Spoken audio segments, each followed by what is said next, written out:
This episode of Film Riot is brought to you by Domain.com. Today on Film Riot, we f Josh up.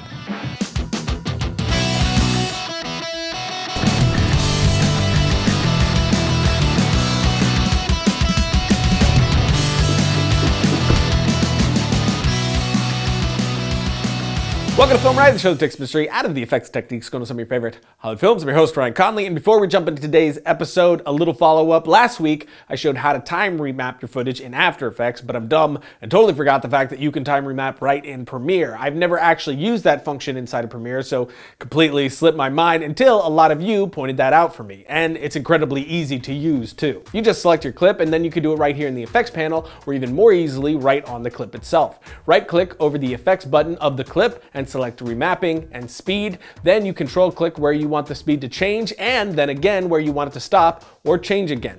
Then we grab the band in the middle and pull it down, and now we have our speed change. To ramp in and out of that, we're gonna grab these handles here and pull them out to ease in and ease out of that speed change. It's actually a lot easier to do it like this than it is to send it to After Effects, but there you have it, some follow-up action. Now we got a lot of stuff to do today, but first,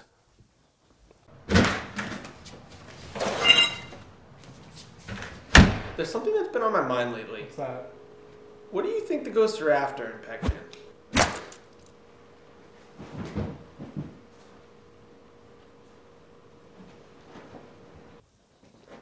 and I did that because of this. I want to do a shot where my character hits another with a crowbar. I'm terrible at making props, and I don't have much of a budget. Any thoughts? I'm not the best at building props either, but what helps here is the type of scene that you're wanting to do, so let's do it.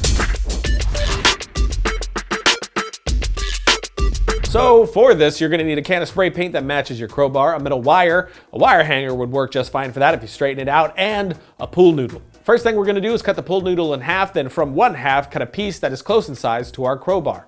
Then we keep trimming to match the shape as much as possible. Once I had that, I cut another piece to be that rounded top of the crowbar, then again, shaped that to match as closely as I could get it. Next, I took my wire, cut it to a length to match that top piece, and pushed it through my top piece, leaving some extra coming out of the bottom. And now with that wire in, I'm able to shape it how I want. After that, I add some glue to the end and secure it to the other piece by sticking the wire through and letting the glue bind them together. Now I cut another piece of wire for my larger piece of pool noodle. It takes a bit of finessing, but I was able to secure it all the way. Again, I can fix the shape up a bit, giving the bottom a little bit of the curl, just like the real crowbar, and now we have this. Horrible. Just terrible. But next up is paint. I coated mine with black spray paint, took a few coats to get it all, then once dry, I added some yellow to match the real one, and finally had this. Truly awful. Looks like garbage close up, but far away and in motion, looks pretty good. But that's all we need for this technique. The fake crowbar is just a stunt stand-in for the real one. So first, we set up the crowbar in this shot, making sure we get that metal sound happening when we pick it up. That way we are quickly telling the audience right off the bat that this is a piece of heavy metal.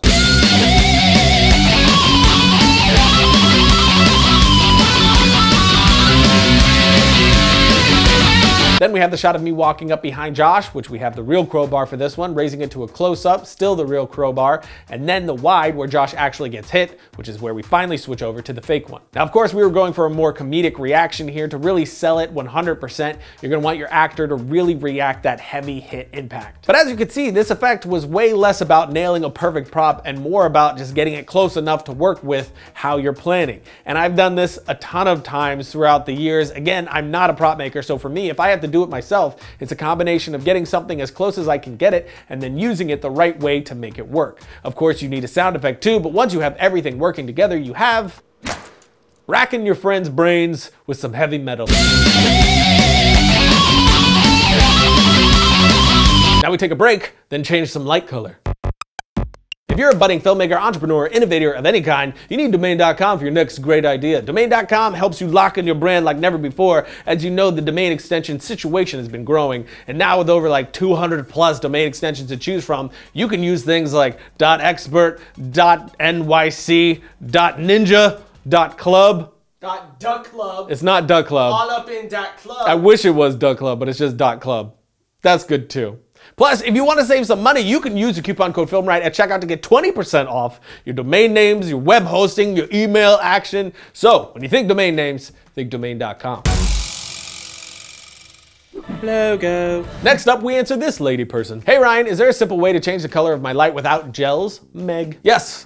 Yes, you can. You can either spray paint some bulbs, as we showed on this episode right here, use household objects like shirts, sheets, or bounce it off anything with color from around your house like we showed on this episode right here. But my favorite way of warming a light is just to dim it. Dimmers are glorious to begin with, and if you don't have one, you should get one now. But one of the best functions is just connecting them to a practical in your scene to help balance that light intensity. So when first we had this here, we had our dimmer and end up with this. But the thing that I really love about these, which can also be a challenge depending on what you want, is the fact that certain lights, like incandescents, will get warmer as you dim them. So take my light bar here. Starts out at a normal color on my actor at full intensity, but it gets more orange as I dim it down. I'll often do this to add some extra color to my scene or actor. This test shot right here that we did not so long ago is a good example of that. I toss a dimmer on the practical, and there we go, some nice warm light in the back. Of course, you can't dim all lights. Make sure you're using a light that is dimmable. Otherwise, crazy things will happen, like heavy metal.